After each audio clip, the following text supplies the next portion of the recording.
시청자 여러분 안녕하십니까? 소나무 기자입니다.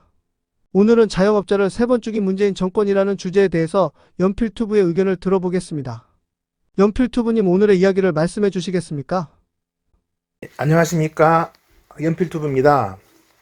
이제 가을이 깊어가고 있습니다. 이제 전혀 덥지도 않고, 그런데 이렇게 약간, 밤 새벽에는 모기가 좀 있는 것 같더라고요. 이렇게 늦게까지 모기가 있어서, 뭐 그런 거 정도 이외에는 날씨가 아주 좋은 날씨고, 주말 같은 때 어디 나들이 가기도 아주 좋은 날씨입니다. 아무튼 뭐 이번 주말이나, 이런 때는 어디 뭐 가까운 근교라도 한번 나가보시기를 한번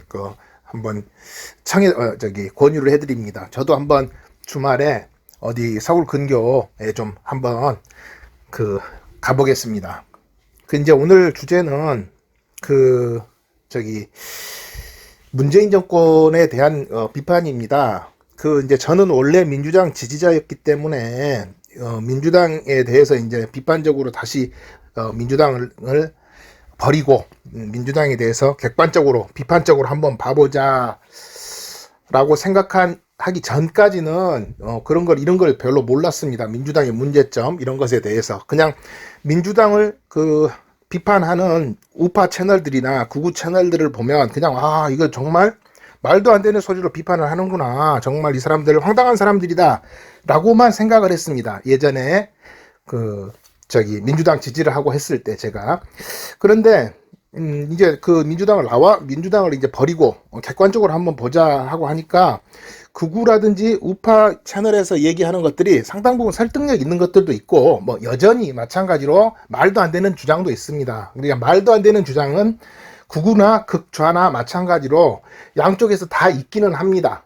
아주 정말 오른쪽 끝에 있는 사람들이나 왼쪽 끝에 있는 사람들은 항상 이제 황당한 얘기들을 이제 하게 돼 있기 때문에 그 사람들을 이제 제껴 놓고 생각을 한다 하더라도 문재인 정권에 대해서는 정말 비판을 많이 해야 된다고 생각을 합니다. 그래서 결국은 윤석열에게 정권을 뺏겼던지 아니면 스스로 윤석열에게 정권을 넘겨주었던지 그런 결과가 국민들에게는 정말 불행한 결과가 초래된 것 아닌가 이렇게 생각합니다. 이제 오늘 말씀드릴 내용은 지난주 제가 이제 라이브에서도 말씀을 드렸지만 문재인 정권이 이제 정권을 뺏기고 국민들에게 신뢰를 잃고 이랬던 주요 원인 중에 하나가 사실은 제가 보기에는 자영업자를 세 번 죽였기 때문이라고 생각을 합니다. 그래서 이제 오늘 주제는 자영업자를 세 번 죽인 문재인 정권인데, 첫 번째는 뭐냐면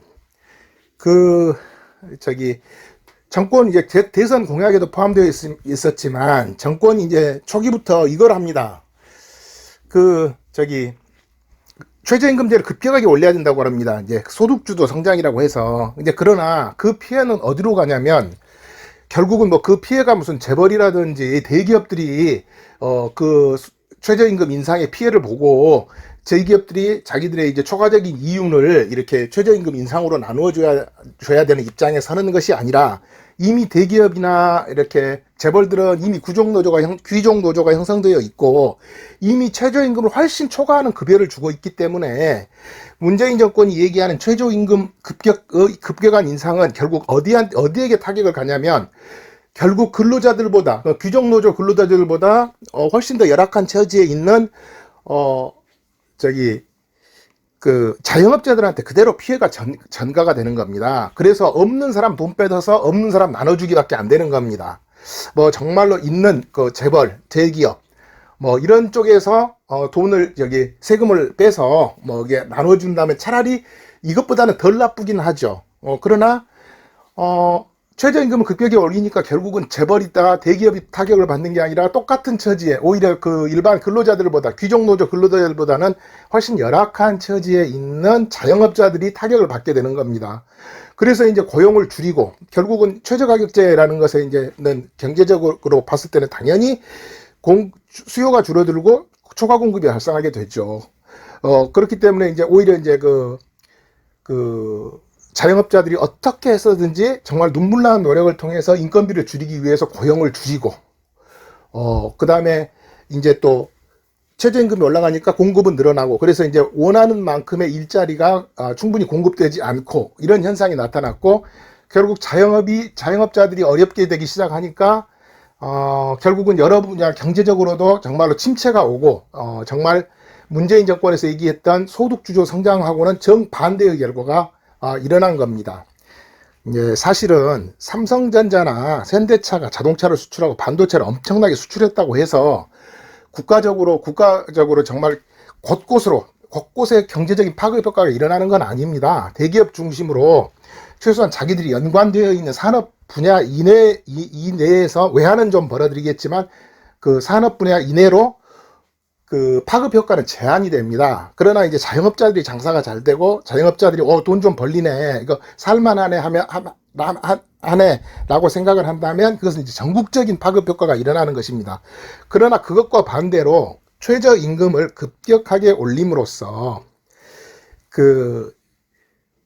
오히려 자영업자들이 망하게 되고 그렇지 않아도 열악한 상황에 처한 사람들이, 그리고 이제 키오스크라든지 각종 이제 인력을 대체할 수 있는 장비들이 도입됨으로써 결국은 그 알바라든지 시급을 받게 되는 시간제 근로자들의 일자리만 줄어드는 결과가 일어났기 때문에 오히려 경기 침체가 발생하는 겁니다. 이거는 정말 아무리 거짓말이나 요설로 소득주도 성장이 올랐다라는 요설로 설득을 하려고 하고 거짓말을 친다고 해서 이게 바뀌는 것은 아닙니다. 이건 최저임금의 급격한 상승에 명백하고 진실한 부작용인 것입니다.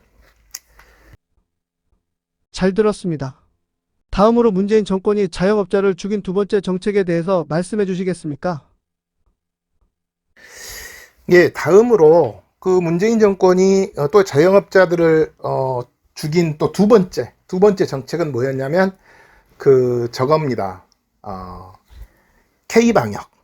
K방역을 통해서 코로나 방역을 너무 엄격하게 했기 때문에 결국은 자영업자들이 정말 숨통이 막혀서 죽은 겁니다. 무슨 집합 규제, 외출 규제, 영업 규제를 엄청나게 과도하게 했죠. 그러고는 또 영업 손실에 대한 보상은 쥐꼬리만큼 해줍니다. 그러니까 자영업자들은 죽으라는 얘기밖에 안 되는 겁니다. 그러나 공무원들이나 뭐 정당 민주당 간부들이나 이런 사람들은 자기들이 자영업자가 아니기 때문에 내가 죽는 것은 아니지 않느냐.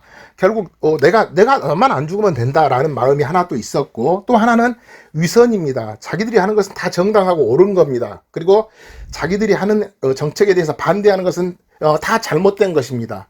그래서 코로나 방역은 무조건 철저히 해야 돼. 코로나 환자들은 정말 세계 최소로 줄여야 돼.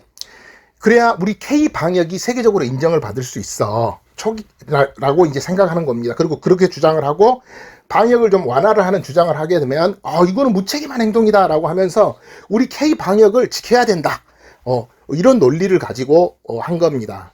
방역을 끝까지 유지를 한 겁니다. 그래서 이 K 방역을 가지고 정치적으로 굉장히 이익을 봤죠. 위선적으로. 그러니까 모든 것은 이제 완벽하게 틀어막는 K 방역이 세계적인 우리나라의 트레이드마크가 됐다. 그래서 이제 세계적으로 우리나라가 제일 방역 선진국이 됐으니까 이 명성을 지켜야 한다. 그래서 이 명성을 지키기 위해서 결국 자영업자들을 희생시킨 겁니다. 그래서 오미크론이 되고 해서 전파력은 강해졌으나 중증도가 약해진 상황. 그래서 차라리 모든 국민들이 이렇게 방역을 해제를 해버려 가지고 일시적으로 경증으로 이렇게 지나가게 될 수 있는 그런 상황이 됐을 때까지도 최대한 끝까지 방역 해제를 제한 조치 해제를 늦춰서 결국 수많은 자영업자들이 자살을 하고 그다음에 문을 닫고 망하고 이런 결과까지 초래하지 않았습니까? 그래서 결국은 정권의 이익, 결국 우리 자기 정권은 K 방역이라는 정말 어마어마한 방역 선진국으로 이렇게 세계적으로 명성을 날리게 됐다. 그래서 이제 방역은 제일 중요하고 방역을 완화하는 주장은 다 어리석고 바보 같은 소리이고 그런 주장에는 귀를 기울여서는 안 된다. 그래서 방역을 끝까지 밀고 나가는 것이 우리가 하는 것이 무조건 옳다. 그리고 이제 그것은 실제로 국민을 위한 것이 아니라 사실은 정권의 이익을 위한 것이었음에도 불구하고 방역을 끝까지 철저히 하는 것이 국가와 국민을 위하는 것이라고 위선적인 정책을 계속 끝까지 고수해 나가다가 결국 자영업자들이 다 망하고 수많은 자영업자분들이 극단적인 선택을 하고 이런 상황이 된 것입니다. 잘 들었습니다. 다음으로 문재인 정권이 자영업자를 죽인 세 번째 정책에 대해서 말씀해 주시겠습니까? 그리고 이제 끝으로 세 번째로 문재인 정권이 자영업자들을 죽인 것은 사실은 이것이 별것이 아니라고 생각할 수도 있겠지만 저는 이제 이걸 크게 봅니다. 왜냐하면 자영업자들의 입장에서는 하루에 한 명의 인건비, 하루에 반명, 절반만큼의 인건비, 0.5명만큼의 인건비도 굉장히 중요하고 원가에서는 큰 영향을 미치는 겁니다. 그래서 그런 것들이 인건비를 아끼기 위해서 정말 그렇지 않아도 그 최저임금이 인상돼서 그렇게 인건비를 아끼고 하기 위해서 정말 처절하게 노력을 하는 상황인데 정부는 이런 것을 합니다. 정말 환경을 보존하고 그 다음에 일회용품 사용을 제한하려면 다르게 지원하는 정책이 많이 있을 수가 있습니다. 차라리 정부 예산을 가지고 일회용 빨대를 대량으로 업소에게 공급을 한다든지. 왜냐하면 환경 보호전이 그렇게 중요한다고 그러면 국민의 세금을 가지고 이런 데에 쓸 수가 있는 겁니다. 그래서 또 일회용 빨대 중에서 녹는 빨대, 종이 빨대 아니면은 잘 분해되는 환경에서 자연 상태에서 잘 분해되는 일회용 컵을 개발을 해서 그런 것을 대량으로 무료로 보급을 한다든지 하는 정책을 써서 예산을 가지고 지원하는 정책을 써야 되는데 무조건 규제를 하고 금지하는 정책을 쓰면 예산이 안 들어가기 때문에 편한 겁니다. 그걸 이제 행정편의주의라고 하는데 아주 행정편의주의적으로 그냥 자영업자만 작사를 내면 된다. 왜? 우리 청와대 공무원들은 자영업자가 아니지 않느냐. 공무원들은 손해보지 않는다. 그러니까 자기들이 아픈 걸 못 느끼는 거죠. 그래서 또 극단적인 정책을 펴니다. 그래서 일회용품을 일시 없애버리고 모든 그릇을 업소 내에서, 세척을 해가지고 쓰게 합니다. 그래서 업소 내에서는 일회용품은 절대 쓰면 안 된다. 근데 이게 옳은 거죠. 그러나 위선적인 겁니다. 그래서 무조건 환경 보호가 중요하잖아. 환경 보호가 중요한데 왜 일회용컵을 쓰자는 얘기를 해? 일회용컵을 금지시키는 것은 아주 정당한 거야. 근데 그것을 경제나 현실을 고려해서 일회용품을 계속 쓰자고 주장하는 것은 나쁜 거야. 라고 하면서 일회용품 금지, 환경 보존, 후손에게 물려줄 우리 자연 얼마나 정치적으로 좋은 구호야. 이런 구호를 가지고 외치면 정당한 거고 인기를 끌 수 있잖아. 라고 해서 현실과 경제를 무시하고 무조건 일회용품을 이제 금지를 시키고 과태료를 물리고 이렇게 하겠다고 했습니다. 그러나 자영업자들이 가게에서 하루에 그릇 200개, 300개를 이렇게 세척을 하는 데 있어서는 인건비, 각종 그 비용이 엄청나게 발생하게 됩니다. 그런 것에 대한 고려가 전혀 없습니다. 그러면 그만큼에 대해서 세금을 깎아주든지 아니면 일회용품을 사용할 수 있는 물건들을 대량으로 녹는 물건들, 자연에서 잘 분해되는 물건들로 이렇게 대량으로 만들어서 보급을 해주든지 뭔가 어떤 지원 정책을 써야 되는데 무조건 규제하면 되는 거야. 규제 편의주의, 행정 편의주의 이런 걸로. 왜냐하면 그렇게 규제를 해도 정당의 정치인들이나 공무원들은 손해를 안 보니까 자기들은 아픈 걸 모르는 겁니다. 평생 다른 사람을 찔러온 사람은 이게 얼마나 아픈지를 모르는 겁니다. 자기가 찔려보질 않았기 때문에 이런 식인 겁니다. 그래서 또 위선적으로 슬로건만 좋고 허울만 좋고 위선적인 일회용품 완전 금지 정책을 또 취해서 자영업자들에게 엄청난 또 타격을 줍니다. 그렇기 때문에 결국은 문재인 정권이 자영업자들을 3번 죽인 것이고 국민들로부터 신임을 완전히 잃은 거고 정권이 끝날 때까지 문재인은 자기의 그 지지율 관리에만 혈안이 됐던 것입니다. 그래서 막판까지 어떻게 해서 지지율은 대통령 지지율을 40%는 이렇게 끝까지 맞췄는지는 모르겠으나 저는 그걸 믿지 않습니다. 그것조차도 사실은 실질 지지율은 20% 중후반 정도밖에 되지 않는데 그걸 어떻게 계속 조작을 통해서 또 그렇게 여론조사 방법을 어떻게 변형하는 것을 통해서 완벽한 조작이라고 할 수는 없지만 다소 이렇게 편의주의적인 그 조사를 통해서 그 결과를 유지했을 것이다. 저는 그렇게 생각하고 있고, 정권 말기까지 자신의 지지율만 그렇게 생각을 하고 이렇게 정부를 운영해 왔기 때문에 5년간 아무런 개혁도 이루지 못하고 결국은 허송세월만 하다가 정권을 윤석열에게 넘겨주었거나 윤석열에게 뺏기는 결과가 되었다. 이렇게 볼 수밖에 없습니다. 그래서 아무튼 오늘은 제가 이전에도 문재인 정권을 비판을 했지만 오늘은 또 역시 문재인 정권이 자영업자를 3번 죽였다. 결국은 최저임금 급격한 인상으로 죽이고 코로나 방역으로 죽이고 일회용품 전면 금지로 죽여서 결국은 3번을 죽였기 때문에 결국은 인심을 잃었고, 그리고 결국은 정권을 뺏겼든지 윤석열에게 정권을 스스로 상납을 했든지 이런 결과를 초래했다는 내용을 말씀드렸습니다.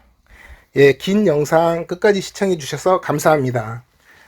저는 또 다음에 더 좋은 소식을 가지고 여러분을 찾아뵙겠습니다. 예, 안녕히 계십시오. 오늘은 자영업자를 3번 죽인 문재인 정권이라는 주제에 대해서 연필투브의 의견을 들어보았습니다. 긴 영상 끝까지 시청해 주셔서 감사합니다. 이상 소나무 기자입니다.